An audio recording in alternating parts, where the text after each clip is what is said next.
You can't imagine the 4th of July without fireworks, and one group of volunteers in La Crosse are putting their final touches on a fireworks show to end the night. News 8's Alec Giannakopoulos has the story of what keeps a few volunteers coming back to put on a show.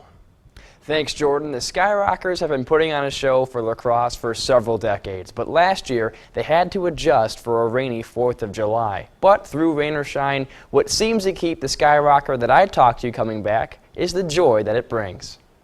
As the Skyrockers set up for another 4th of July show, everyone in the crew knows what part of the show they're responsible for. We've got a lot of team members here that are working on different aspects of the show. And the finale belongs to Matt Carlson, a Skyrocker since 1992.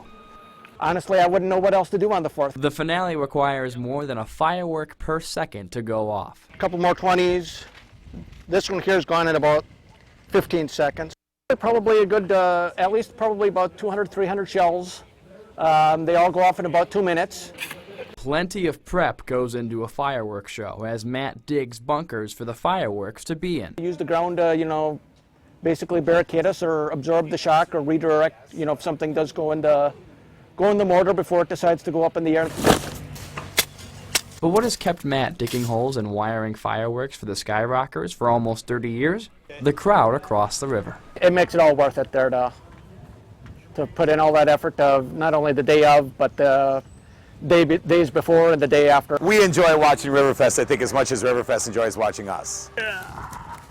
Even after spending hours on the display, Matt can't fully see the show that he worked to put on. We actually don't get to see much of the show from over here, so we get a different perspective of the show over here, so we don't really see what the show actually looks like. But he can hear how it's received, and that's all that matters. I enjoyed the cheering of the crowd after we finished the last shell goes up.